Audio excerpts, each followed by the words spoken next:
You're listening to The Dan Nicholl Show. For the more hardcore fans of the Dan Nicholl Show, most of you I know listening while serving 8 to 10 for a series of offences, you'll know that the host has a multitude of claims to fame. One that doesn't often get out about me, though, is that for one glorious year, I captained the Watershed College tennis team. Now, this was not necessarily down to extraordinary ability, but rather because everybody else was a bit younger and I was given the role through seniority. But it did speak to a sport I loved playing, a sport I love watching, a sport I've been lucky enough to see in different parts of the world and to meet some great names from, be they Djokovic, Federer, Nadal, Alcaraz, Williams, or of course the biggest of the lot, de Jager, who just happens to be with me today. John-Laffnie de Jager, welcome. Thanks, Dan. Thanks for having me. I don't know if you knew I was my school tennis captain. I heard that one before. It does not speak terribly highly of tennis at Watershed College at that time. In fact, I remember, if I go back even further, playing the Springvale House junior school tennis team, where myself and Mark van Meunigen were humbled very publicly, and to our enormous embarrassment, because this was not a time when there was a great deal of belief in gender parity, we lost to the grade sixes from Chisipiti Girls' School, who were led by a then little-known Cara Black, who destroyed us. So there's plenty of tennis going back. It's a sport I love, and it's why I'm really excited to have you in for a multitude of reasons. You're doing some really, really exciting stuff in the tennis world, but you've also, as that faint whisper of an Australian accent suggests, just got back to South Africa, having had a huge amount of fun at what is almost the South African Open rather than the Australian, because it's one of your great friends who runs what has to be the greatest tennis show on earth. Yes, Dan, it's amazing what Craig Tiley has done with the Australian Open. He's been there for more than 20 years, and it was the small Grand Slam. It was the smallest one of them all. And, when he started taking over, Craig is somebody that he loves innovation, and it's not just about tennis. So it's become a festival. It's become a festival where there's over 100 music acts that perform over three weeks. The Grand Slam has become 3 weeks. That qualifying week, he's packing Rod Laver three nights with exhibitions. He had Roger Federer there this year. So it's incredible what he's done. And I've got a great history with and fond memories of the Australian Open. I made my first Grand Slam semi-finals there at the age of 19. And because of Craig as well, go there every year. And it's just amazing what they've done. And what the tennis that we saw this year was incredible. I don't think any sport at the moment is now relying just on the sport itself. It's all become spectacle. It's all become festival where even if you're not a diehard fan of that sport, you're still going along to have an incredible time. But there does seem to be a magic to the Australian Open that Craig Tiley and his team, and he'll be the first to say it's a very big team, have managed to create. What is it about what they've done that has made this quite so successful? He does things that you think that it shouldn't be at a tennis tournament. But the interesting thing about it, 85% of people that go to Australian Open is Australians. 70% of them live in Melbourne. So he's constantly has to change that people don't show up and say, oh, it looks exactly like last year. Compared to the other slams, I mean, the base of people that they can tap into to come to a Wimbledon is a lot more. So he's very, very innovation. What he does is he gives every single person that works at Tennis Australia, he's like, you're the CEO, come up with an idea how we're going to make the Australian Open better. So everybody feels part of the success of the Australian Open. So there's ideas come from everybody. He's not a guy that takes, it was me. He relies on his team and he gives them, credit, and, they feel like he empowers them to come up with stuff. And that's why, for me, the Australian Open, every year you come, you go like, what's the next thing he's going to do? What's the next thing he's going to do? I remember the first time the players wanted to boycott the Australian Open, the Grand Slams, because they wanted to get more money. And he was the first Grand Slam. So everybody was looking at what he was going to do. And I remember what he did was suddenly he gave everybody $2,000. Welcome to Australia. So you get your food, you get your per diem. On top of that, you get $2,000. People were talking about that, not about the increase of prize money. They were so happy. You get into a car, there's when you arrive in Australia, there's a gift. There's a gift in a hotel. He was the first one that said that the day that you play, you can get up to 7 rackets strung for free. So all these little freebies. I mean, it's funny sportsmen. They make millions, but when they get a freebie, man, they're the first one that's there. So he's been incredible with that. And you've watched it grow both from the perspective of a great friend and champion. Craig did so much for your career, but also somebody who knows tennis as intimately as anybody in South Africa because of a career that I don't know we celebrate quite as much as perhaps we should. And we see you coaching all over the world with great success, and we will talk about it in a moment. But let's go back to this tennis career, making Grand Slam semi-finals when you're 19, getting into tennis. How did John-Laffnie de Jager first of all discover that, you know, I'm actually rather good at this sport, and then start to realize, well, you know what, I'm actually very good, and maybe there's something I can do with this? Dan, when I was born, my mother's heart stopped and my heart stopped, and they did give me an injection to get my heart going, and they injected me in my butt instead of my thigh, and they hit the nerve going down my right leg. So I literally only have 10% use of my nerve in my right leg. They told my parents I'll never be able to do any sport. 12% chance of walking properly, and at the age of 18 I'll probably need to get an operation. I'm not allowed to walk barefoot, and so no sport. So my dad was sport crazy. We lived on a farm. He threw my shoes away. He said, you'll walk barefoot. And thanks to my dad and my mom, their attitude towards a disability was the reason that I was brought up normal. In 2000, when I went to the Sydney Olympic Games, they did for fun, they did a test, and I qualified to go to the Paralympics. So I have a serious disability, but the mindset of my parents was the reason why I never saw myself as somebody that had a disability. And, you know, tennis, cricket, rugby, everything. I mean, my dad always joked. He said, if he left my bed at school, I'll sleep there, because I was in the choir, I was in the band. I just loved hanging out with my friends and doing all the sport. Then at the age of 12, we were selected by South African Tennis Federation to go in a big squad. But now Amanda Kutzer, Wayne Ferreira, Marcus, Grant, they're all in that squad. And we played I came third at the Orange Bowl. That was one of the biggest junior. That's massive, because that's all over the world, the best young tennis talent. I came third. And then in Port Washington, I became the first South African ever to win the Port Washington tennis tournament. And there was, I'll never forget, it was a wooden stand with a crystal ball on, with all the names of all the players that has won it as juniors. McEnroe, Connors, Edberg.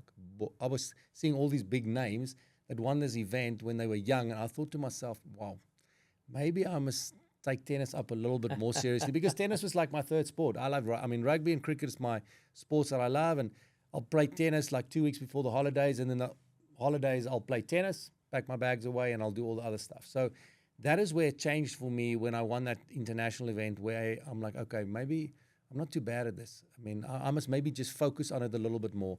And then really, you know, probably from the age of 16, that's where I really started focusing.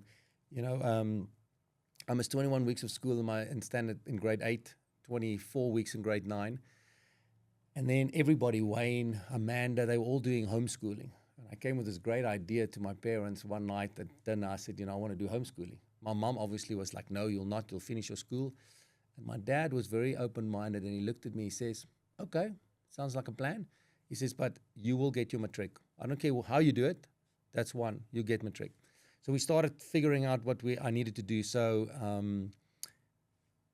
you were not allowed to write a national exam and a TOD exam in a public school. So we had to go to the Inspector of Education to get special permission for me to leave school, because the year that you turn 16, you've got to finish that year before you can leave. And I turned 16 on the 17th of March, so I was going to waste how many months sitting at school, so we had to go for permission. And my dad had a way of doing things, and the plan was I was going to do 2 subjects in grade 10, 2 in 11, and 2 in 12. So it's over 3 years I'm going to do my 6 subjects. We get in the car, and we go, and we drive, and as we stop in the parking lot, my dad goes, why don't you do all 6 subjects? And I'm like, no, Dad, please, don't change the game plan now. I mean, we have a plan here. And he's like, imagine you pass 3 subjects, then you have 1 bonus. He says, maybe you pass 4 subjects, then you have 2-year bonus. Maybe you pass everything, then you score 2 years. And I'm like, okay, we'll do it. There's a reason why my dad did it, because my foot is the reason that, you know, if somebody tells me I can't do it, I'm going to show you that I can do it. Yeah, you're a stubborn soul. I'm like, and you know, I'm not going to quit. I'll probably hurt myself. I'm not going to quit. And my dad knew that's how my head worked. And then, especially when people tell me I can't do it. So we go in, and my dad had a thing. He said, you wanted to leave school, you run this meeting. I'm going to say hello. I'm going to sit back and watch you. So I got in there and, said hello. And, he said, what's the problem? I said, listen, I'm missing so much school and I want to leave school, but, I need permission from you. And he's like, so what's the plan? I said, no, I'm flying over for 6 months, going to do this, this, and this. And he said, and you want to write matric, all 6 subjects in 1 year? He said, in Afrikaans, he said, my seun, daar's geen kans nie. You have no chance of doing it. Which was exactly what you needed to hear. I'm like, my dad, if there was a video there, my dad probably had a smile, because I literally got up and I said, I bet you I'm going to do it. And then we go out, Dan, and we get in the car and we're driving, and it felt like hours, but probably 2-3 minutes. I'm thinking my dad's going to give me the biggest hiding, because that was arrogant. So I'm sitting, I'm waiting for him to say something, and he doesn't say anything. And I'm like, come on, speak to me, talk to me. And then eventually I was like, Dad, I'm very sorry, man. That was probably arrogant. He says, yeah, but now you go show him. And that was the way where I always say, the biggest gift that God gave me was a disability. Because every single day, I struggle with this disability. So anything else is actually easy, because when people with disabilities, if you think about the disability the whole time and you think about all your problems, then it becomes massive. And my parents were just unbelievable with it. So for me, it was great. And then we started. I finished school. I went to the army when I was 16. It was still compulsory to go to the army. It was the best time of my life that I never want to do again. And just learned so much from it. And then, I started playing then. I started playing on the tour. I was very fortunate. I got an early break. In Australia where it started, I played with Marcus Andruska. But it's interesting. First round, 4-all in the third set. I went up for an overhead and I came down and I ripped the ligaments in my ankle. But in my bad foot. So you couldn't feel it? I only have 10% feel. So, I was swelled up and I saw it was a little bit sore, but obviously not the same it was in my left foot. So the trainer came on, taped my ankle. He told, Bill Norris, he said, you got to stop. I'm like, no, I'm not going to drop my partner. I'm going to play.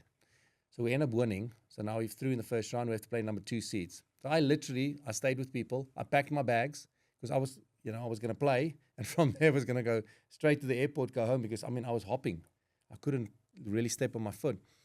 And I just, I was on the court. We played against Leach and Jones. They were number 2 seeds. And Marcus knew. I said, listen, I'm going to swing from the hips. Got nothing to lose. We beat the number 2 seeds. Then I took my bags, went back home, knocked on the door, like, what are you doing? Anyway, and as it happened, then in the third round, we beat Wayne Ferreira and Peter Norval. Ended up making the quarterfinals. We played Laurie Warder and Donnie Visser in the semis. But in the quarterfinals, we was 2 sets to 1 up, 4-3. And I don't know what I did was I went up to hit an overhead again. And when I landed, it felt like I jumped into a knife. So now I'm lying there, and Bill Norris comes out, the trainer, he goes like, have you had enough now? And I'm like, no, I'm not, I'm going to go. And he literally made me sign a piece of paper because he said he was going to write it. He doesn't want to take any responsibility. So we end up winning that match. And then, in the semifinals, we lost to Donnie and Laurie. And then I came back, and Dr. Ferreira had always looked at my ankle from a young age. He said, listen, if you play singles and doubles, your back's not going to survive. He said, so you've got to choose. And obviously, after making the semifinals, my ranking was in the top 70 in the world. I got into the big events. So it was an easy decision for me. But actually, 6 months prior to that, I qualified for singles and doubles at Wimbledon. So my first big thing that I did in tennis was qualifying for Wimbledon in singles. So people remember me as a doubles player, but for me, it's always that, qualifying at singles. I dreamt my whole life of playing at Wimbledon. Remembering as a little boy, I would watch, Jimmy Connors would play. And he had like a white brace around his arm. And, when the match was done, I went into my cupboard. I took my new cricket socks. I cut them, put them on, and I was hitting because my dad built a tennis court for us there. And that's how I remembered Wimbledon. So that first time when I qualified for Wimbledon was just spectacular. Moments that you don't forget is the first time I walked onto the center court at Wimbledon. The moment when we walked into, in 2000, we walked into the arena at the Olympics. It's stuff that we are fortunate that nobody can take it away from you. And you can't explain to people really what it feels like. It's just electric. Yeah, and and then my doubles career started, and I was fortunate. I served for the match of the Australian Open, and we lost 7-5 in the third. We lost 7-6, 7-6 in the finals of the French Open, and I made 5 semi-finals. We came fourth at the Olympics. I mean, what a bad place to finish. Rather come 150 than fourth. So I've been very fortunate, Dan. It's been a great career along the line. Met some incredible people. And my passion while I was playing, obviously my passion for coaching, just more and more, and Craig played a massive role in it. Christo van Rensburg, he helped me a lot. He gave me my break. He was ranked 20 in the world, and I got into events with him, and we did well, and that's how my ranking got higher. So I've got special people in my life that helped me, and it's been an incredible journey, tennis-wise, and then obviously from a coaching perspective, I love it, and been fortunate to have all the big names, Roger, Novak. Now Rabaki on my team that's won slams. So you learn from those people. My dad told me once, he said, you ask questions and you listen. And then you take that stuff that can help you and you fit it into your life. But if I don't have my pin location where I want to go, I don't know what's going to work for me. So the most important thing I think in life for us is not just in sport, in life, you need to know where you want to go. You've also, in terms of where you want to go, which a big part is this coaching journey, you've got to have the ability to coach. And not every great player can. And often it's the players who've gone through a few more struggles who become the better coaches because they understand that that's what they need to help the next generation with. The fact that the names that you mention want you involved in their coaching spaces underscores that this is something you have got right. What is it about coaching, about being able to spend time with players, watch them grow under you, that you find so rewarding? The biggest lesson that I've learned is that we think we have the knowledge and we want to tell them. We need to ask questions, because if I don't know what you know, how can I coach you?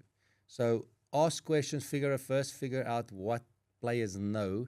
And then when they start talking to you, you realize, okay, I can't teach them that because they don't understand. I first have to understand it. But the willingness, what I've learned around the world is all these guys and ladies that are good, they're like sponges, man. They ask. I mean, I remember the first time I sat on the court with Roger. He's like, we sat down and I'm like, Roger, I saw something, can I tell you? He says, please tell me. It's not that, you don't have to tell me anything. Novak is the same thing. It's like, share with me and I will take what I think can help me.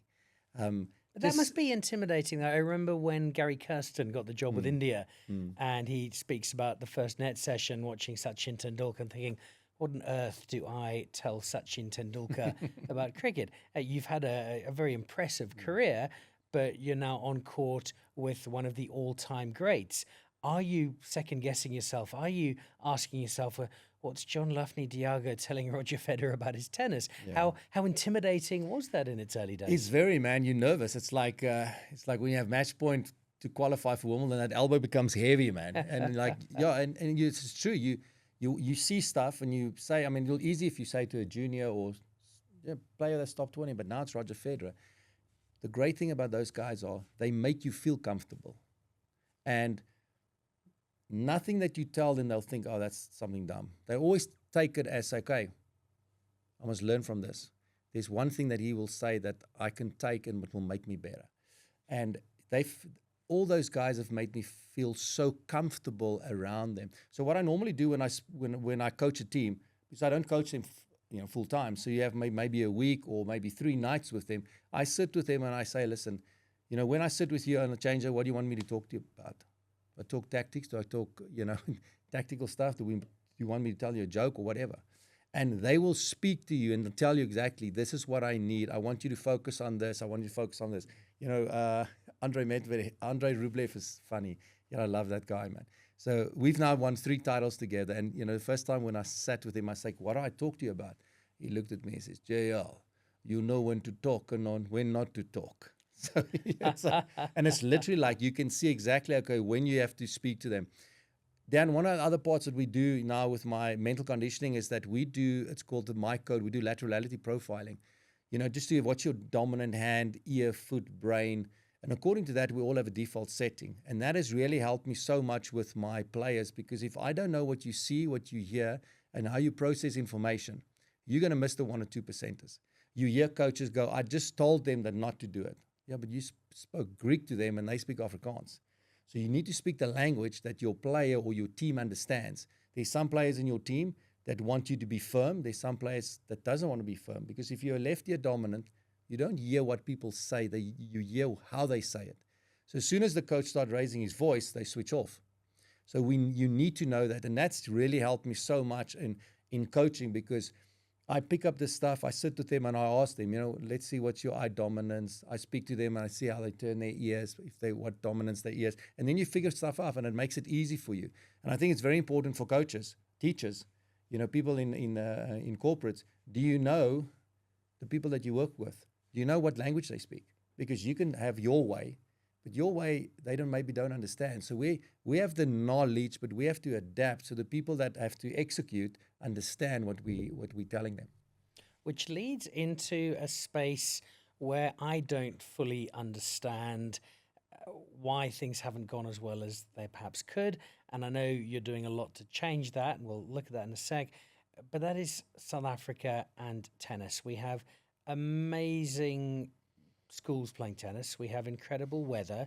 We have, and I'm a very good example, lots of very naturally athletic people who live in South Africa, and yet we don't see the world rankings peppered with South Africans. We haven't seen a major tennis event pretty much since your incredible match in Africa, which you put together brilliantly and gave us a wonderful show. But that was very much a one-off for that year. And I know there's more stuff on the horizon, but just this consistent feel that South Africa, both locally and on the world stage, is having a real impact on tennis.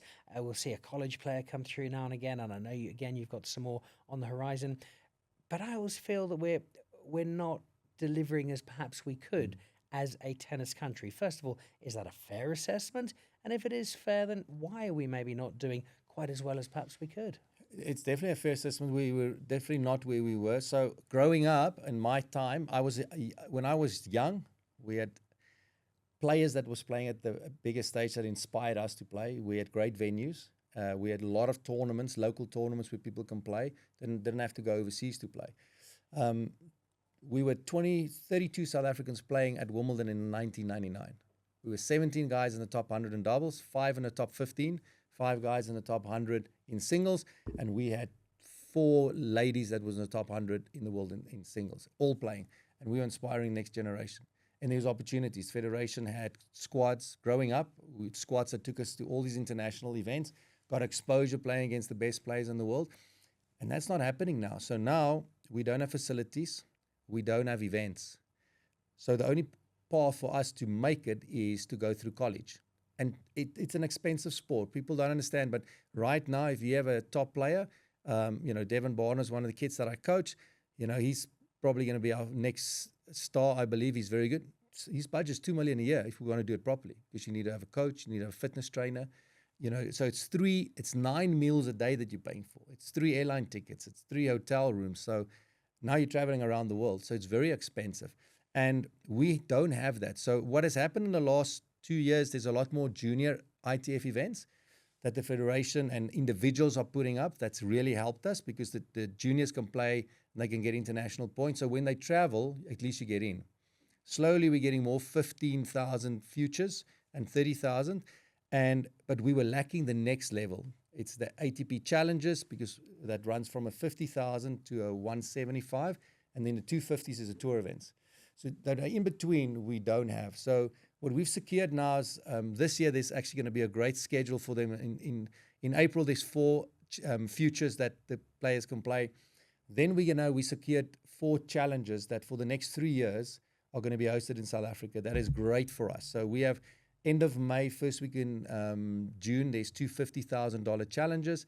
And then the end of July, first week in August, we have another 2 challenges, a 50 and a 75. And that last 2 years, 2-3, that this becomes bigger events, then hopefully where we can get to the South African Open again. But now we're giving our kids the opportunity to play, earn international points. So when they travel, at least they get into the tournaments.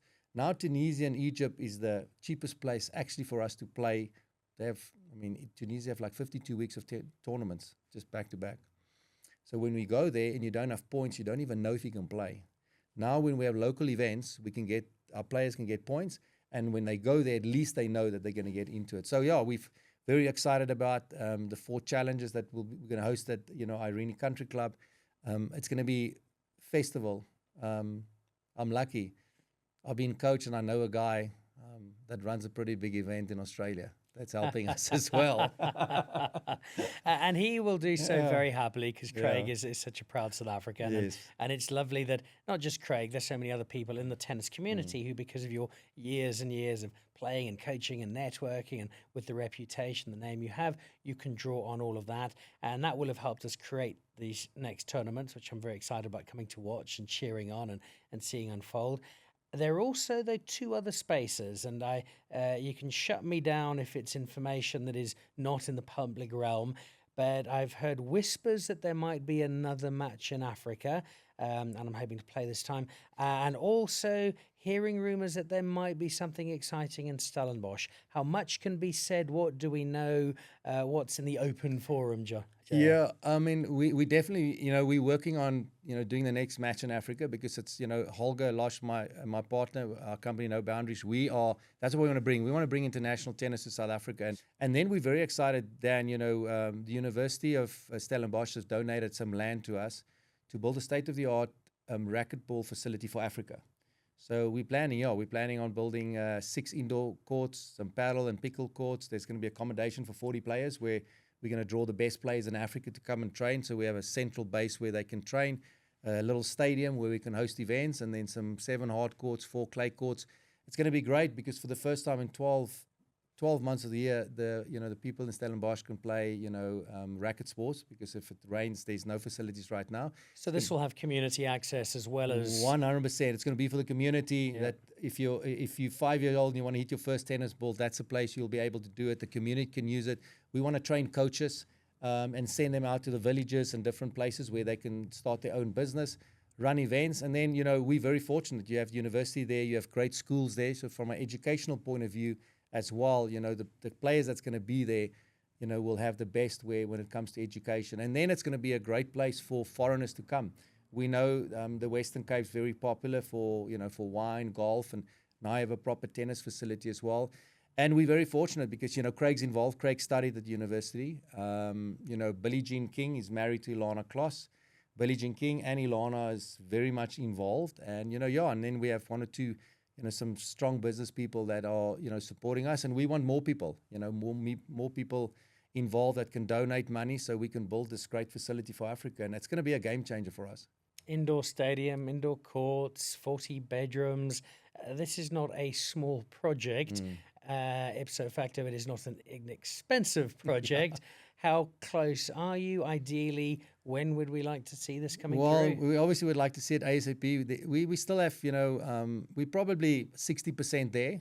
40% of the money, and the property is great that we got the property donated, because that's very big. So we've got some, I'm going to Indian Wells at the end of the month. So we've got some very important meetings there, and hopefully as soon as possible we'll be able to start doing something, because like Billy also said, we wanted it to happen yesterday, but I mean it takes time, and we're very fortunate that and thankful to the people that's already involved. And if there's people that want to help us with this, it's definitely we're never going to say no, because for the African continent it's going to be great. It's also going to be the Hall of Fame is going to be there. We have such a rich history, South Africa and Africa, when it comes to tennis. And Africa is a sleeping giant, man. There's so many great athletes that's, walking around. We just got to, and it's expensive now for us to go to Europe and train. It's big money when you want to go train at Rafa Nadal's academy or, any of these academies. So if we can do it back here and create the best place training with each other, it will be massive for us.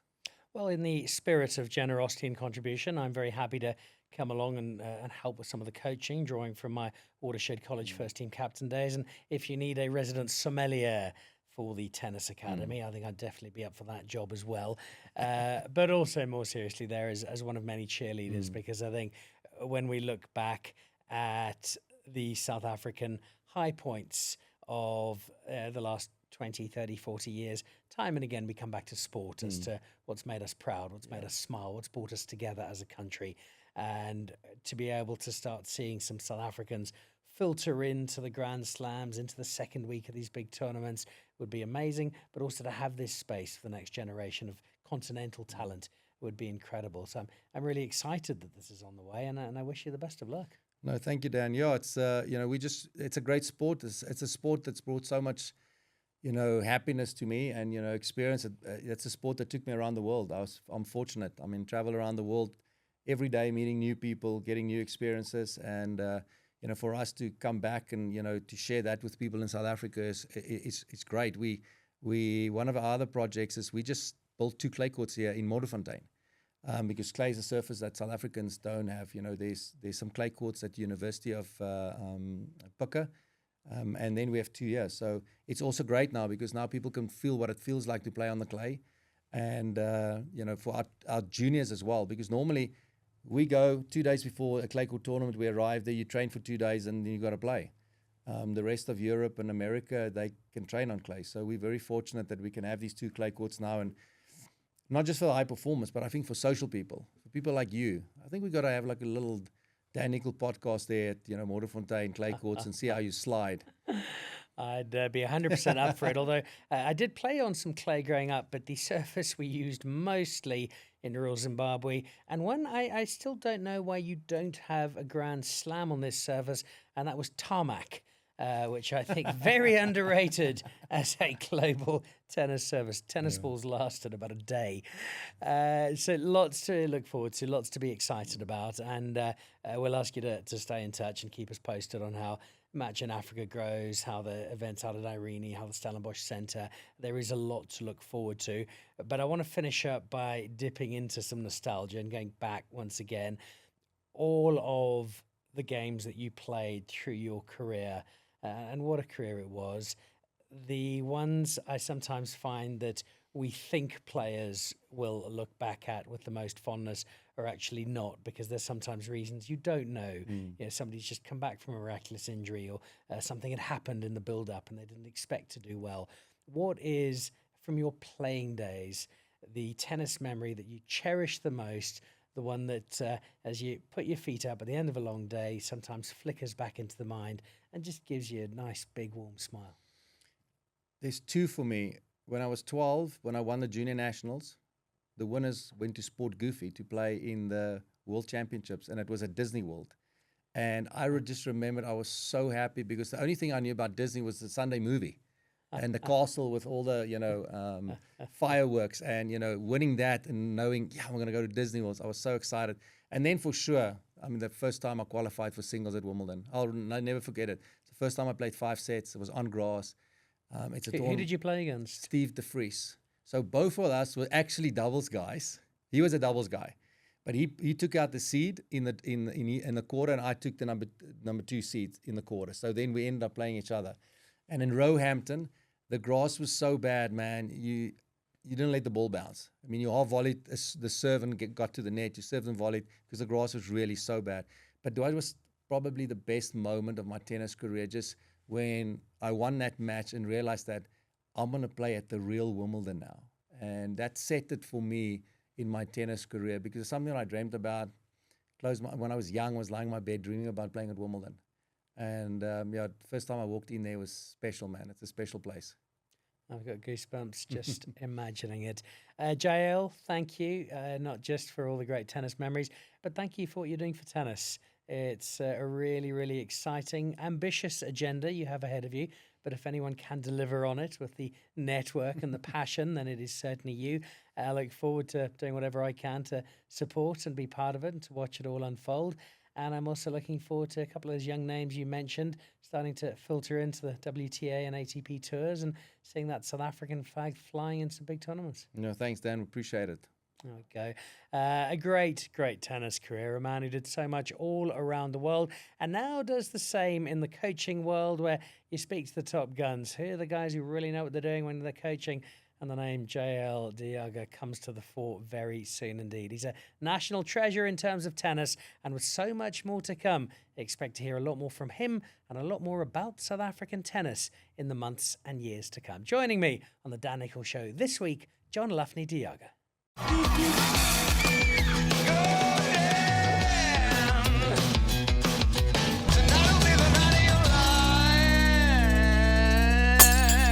You're listening to The Dan Nicholl Show.